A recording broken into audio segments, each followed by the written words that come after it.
2029లోనూ తెలంగాణలో కాంగ్రెస్ అధికారంలోకి రాబోతుందని సీఎం రేవంత్ రెడ్డి ధీమా వ్యక్తం చేశారు. వచ్చే ఎన్నికల్లో సిద్దిపేటలో కాంగ్రెస్ గెలవాలని, సిద్దిపేటలో గెలిచిన ఎమ్మెల్యేను మంత్రిని చేస్తామని హామీ ఇచ్చారు. సిద్దిపేటను 1984 నుంచి 2029 వరకు ఒకే కుటుంబం పాలిస్తుంది అన్నారు. ఒకసారి ఇతరులకు కూడా అవకాశం ఇవ్వాలని సీఎం అన్నారు. మార్పు చేసి చూస్తే మంచి జరుగుతుందో లేదో మీరే చూడాలన్నారు.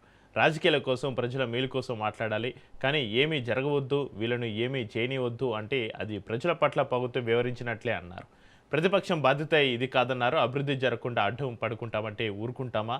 ముఖ్యమంత్రినే సిద్దిపేటకు రాలేదా? 2029లో మళ్లీ గెలిచి సిద్దిపేటకు వస్తున్నారు సీఎం రేవంత్ రెడ్డి.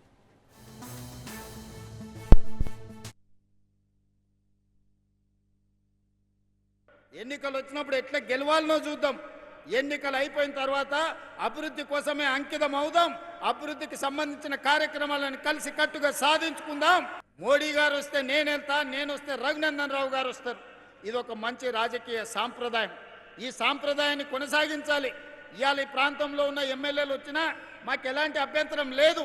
3500 ఇండ్లు ఈ సిద్దిపేట అసెంబ్లీకి ఇచ్చినాం, గజ్వేల అసెంబ్లీకి ఇచ్చినాం, సిరిసిల్ల అసెంబ్లీకి ఇచ్చినాం. నాకు కేటీఆర్తోనో, హరీష్తోనో, చంద్రశేఖరరావు గారితోనో రాజకీయంగా భిన్నాభిప్రాయాలు ఉండొచ్చు, కానీ అక్కడ కూడా పేదోళ్ళు ఉన్నారు, అక్కడ కూడా దళితులు ఉన్నారు, అక్కడ కూడా గిరిజనులు ఉన్నారు, అక్కడ కూడా బలహీన వర్గాలు ఉన్నారు.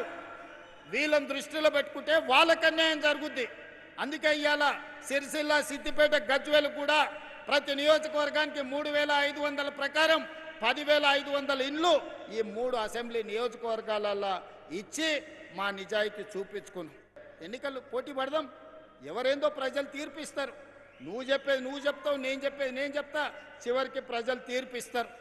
2014, 2018 కూడా మేము పోటీ పడ్డాం. ఆనాడు మీకు ఇచ్చిన అధికారం. 2023లో మీరు మేము పోటీ పడ్డాం, కానీ అధికారం మాకిచ్చిండ్రు.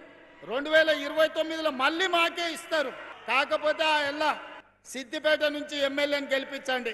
సిద్దిపేట నుంచి గెలిచిన ఎమ్మెల్యేను మా పెద్దలు దామోదర్ రాజనరసింహ గారు, మా వివేక్ వెంకటస్వామి గారు మంత్రిని చేయించే బాధ్యత వాళ్ళిద్దరు తీసుకుంటారు. ప్రతిపక్షం బాధ్యత ప్రభుత్వానికి సూచన చేయాలి, ప్రభుత్వంతో ప్రశ్నించాలి, అవసరమైతే ప్రభుత్వంతో కొట్లాడి పేదలకు ఏ విధంగా మేలు చేయాలనో ప్రయత్నం చేయాలి తప్ప మేము అడ్డుకుంటాం, మేము అడ్డం పండుకుంటాం, నేను నిన్ను ముందుకే పోనీ అని అంటే ఎట్లా? మీరు ఒక్కసారి చెప్పండి. పోనీ అని అంటే మీ సోదరుడు ఊరుకుంటాడా? మీకు తెలియదా?